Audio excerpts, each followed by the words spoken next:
let's get this out of the way right at the beginning. Babylon's Fall is a live service game through and through. That's either going to make you walk out the door right now, or continue reading, because Platinum Games, or Bayonetta fame, are the developers, and you're curious to see what they've brought to the table. Babylon's Fall is an odd duck of a game, an action RPG with a fully featured story befitting a traditional game, while still trying to swim in the live service waters. Sadly, the story is nonsensical, and the live service design does the games no favour at all. Set in Neo-Babylon, you play an unwilling conscript in an ages-long war for the actual Tower of Babylon, a nightmare structure looming over Neo-Babylon. Without your consent, a parasitical device that bestows great power upon the user, the Gideon Coffin, is forced upon you.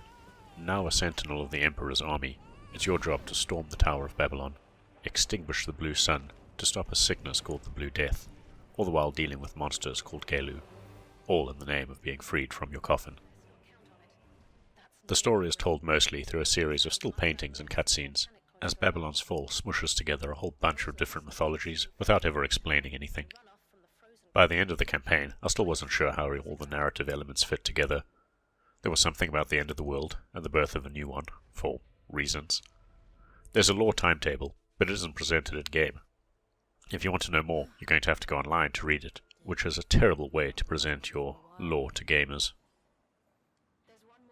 Just as big a miss is the level design, because, honestly, there isn't any.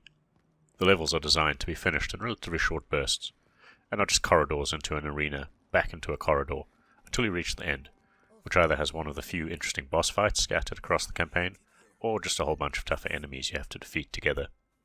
When you're creating your Sentinel, which you're limited to 2 per account that can't be deleted, you can pick a faction that seems to determine your class as a damage per second character, tank, or perhaps ranged.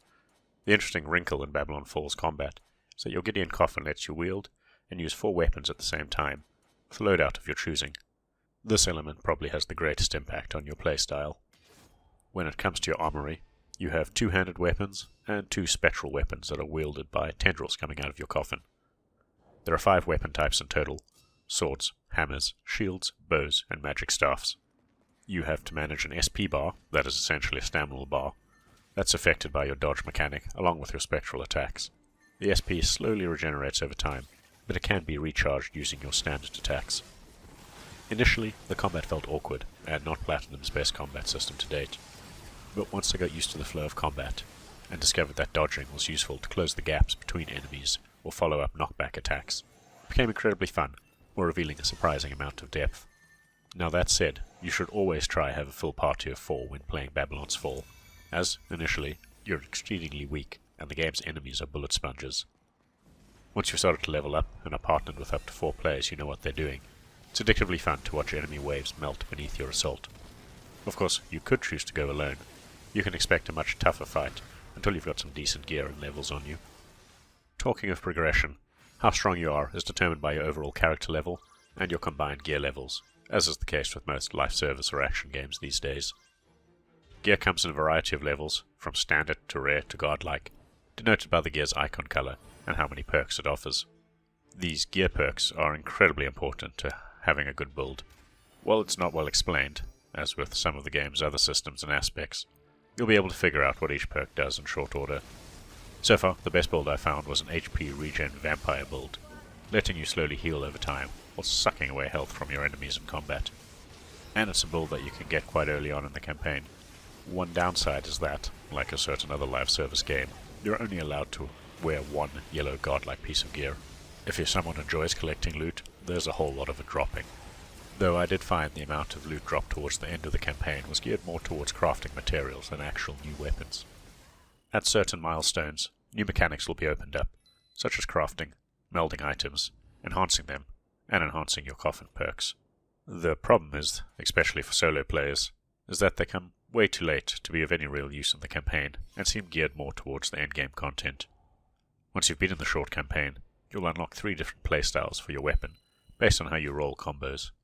Your options are standard, power, and technical, which can be chosen for each weapon type when you equip it. Only opening these up after you've completed the main game was a bad idea, as is unlocking crafting so late. This would have been really useful towards the end of campaign, when the actual player leveling slows to a near crawl. Talking of the endgame, once you complete the campaign, you'll unlock several new modes in the form of skirmishes, sieges, and duels. These activities make up the endgame content of Babylon Fall, and offer much tougher enemies to defeat, but ultimately, they're just harder versions of the campaign levels, outside of the sieges, but they're just arena-based wave fights. Tackling these at least once is recommended, as their completion nets you valuable crafting bits and blueprints for new armor and weapons. But if you want to continue leveling and gaining gear levels, you're going to have to start grinding them. Within the hub area, you can change your weapons up, pick up optional objectives from visiting merchants, craft and change your appearance.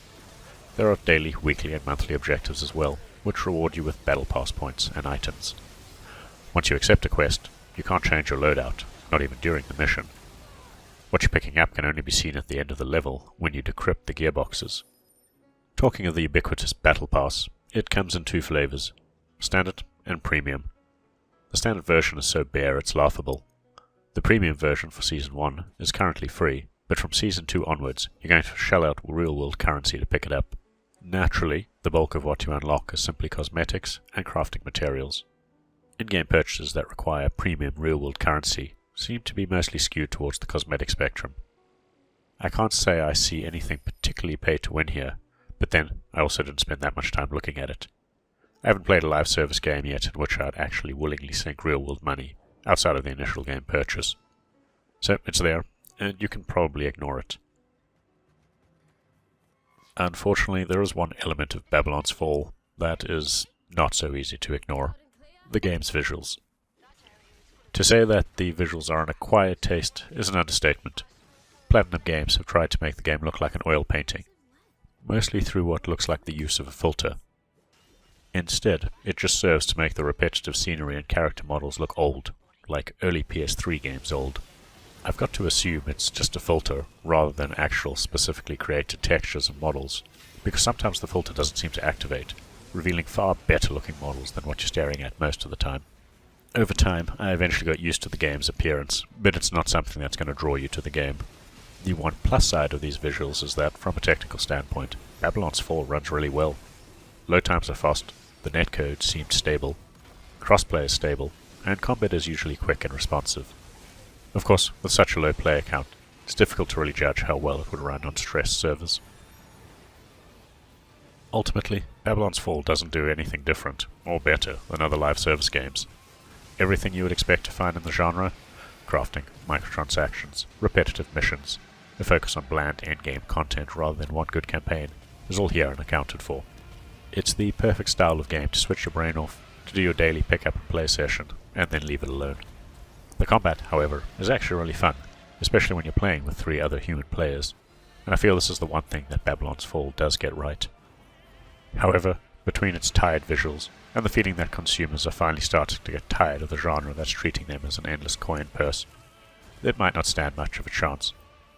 Platinum Games are already busy creating Season 3 content for the game. It's not clear how long the game will even survive to begin with. Now, weirdly, while I dislike the lazy, repetitive level design endemic to live service multiplayer games, I still enjoyed most of my time with Babylon's Fall, mostly due to that fun combat system that plays to my aggressive playstyle. The endgame content, however, just leaves me feeling cold, and I can't say how much time I'll actually sink into that, beyond maybe completing the occasional daily mission. So, going back to the beginning, Babylon's Fall is an odd duck of a game, whose combat I enjoyed, but whose non-existent level design left me cold. There's a better game lurking beneath the design-by-committee feel that this and many other live service games have. It's well past time this particular design template underwent a reboot.